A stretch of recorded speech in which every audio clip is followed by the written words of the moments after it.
Gather round, ye daft numpties, and prepare yourselves for a right barmy tale of our pal, wee Kevin. Aye, the laddie had been at it again, thinking he could become the next big thing with his fancy bagpipes. But let me tell you, not a soul cared for his tuneless wee pipes, not even the sheep in the fields. Ah, so in his wee thick head, Kevin thought a stroll in the countryside would clear his noggin. Off he went, dragging those bagpipes like a bloody anchor, whinging about how he couldn't sell a single one. As if the universe was listening to his pitiful bleating, he got caught in a downpour that would make a seal feel at home. And just as he was about to curse the heavens, wham! Lightning struck him right on the arse. It was then that the genius in him sparked awake like a moth to a flame, or maybe just like a half-brained goat in a thunderstorm.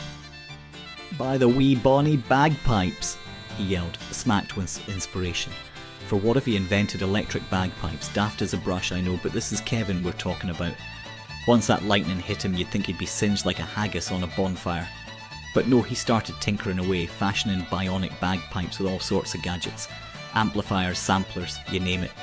The daft sod thought he was the second coming or Beethoven. Finally, Kevin took them electric bagpipes out for a trial run, crashing par through the village with a sound like a bag of angry cats caught in a blender. The noise was horrendous, and you could see old Constable Hamish's face going pale as he charged towards him, ready to throw him in the slammer for wreaking havoc. But lo and behold, instead of getting arrested, the neighbours were all ears, thinking maybe he could help with their wretched electrics that always seemed to quit working. Next thing you know, the Egypts got a queue lined up a mile long, all waiting for him to sort their faulty wires. "You got any more o' them fancy pipes?" one of the wee neighbours asked, hoping for a wee tune. But Kevin shambled and scratched his head, muttering, "No, I'm an electrician now." And there you have it, Kevin the erstwhile failed piper, who is now known as Glenfinnan's very own sparky musician. He still couldn't sell a set or his bionic bagpipes, but he made a right tidy sum fixing everyone's electrical messes. Hilarious, eh? By the end of the tale, what do you think Kevin learned?